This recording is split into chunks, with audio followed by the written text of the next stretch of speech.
Good morning. Sleep pa ang may baby loves.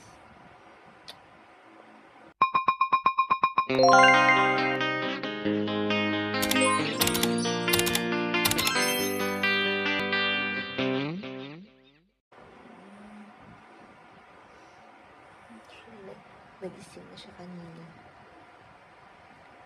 Natulog na ulit. Good morning. Kailangan ko nang bumangon ng maaga ngayon.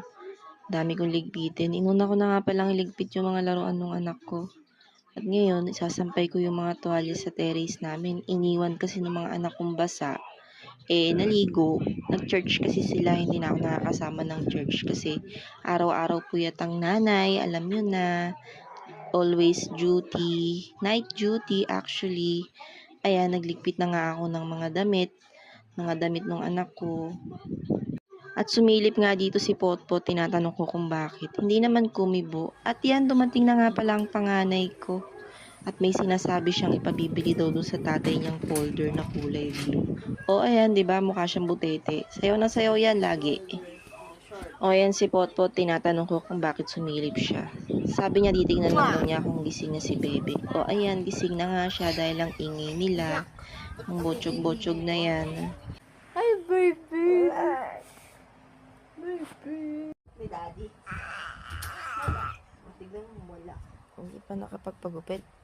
Walang nagbago sa buhok ni daddy. Kala ko Ay, parang nakapagpagupit. meron. Paano meron? Oh! Ano dyan?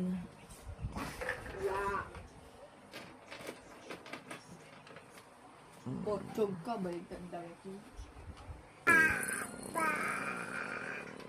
Ay, smart PC.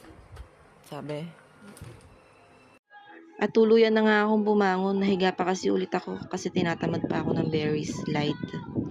So, ayan. Kailangan ko nang maglikpit dahil tanghali na. Ayan, ginagaya ko nga pala yung gamit ni Habi. Dahil aalis na naman siya for today's video. Alam nyo na. Work, work, work. Wala nga pala si Habi. Nagpaalam magpapagupit daw. Tinatanong ko nga sa mga anak ko kung nakita na ba nila sa baba.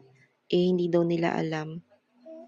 Grabe itong mga ito. Akala mo pagkalaki ng bahay namin at hindi nila nakita yung tatay nila. Nakita naman daw pala ni Mikmik. Nagpagupit na raw. Nabawasan naman daw ng berries light ang kanyang hair. So ayan, ayos-ayos ng gamit ni Habi. Uniform niya nandyan nakasabit pa. Paplansyahin pa niya kasi yan. Kapabaon na naman ako ng tuwalya sa kanya. Hay, linggo-linggo na lang yung tuwalya niya. Iniwan kasi niya sa Bulacan. Ano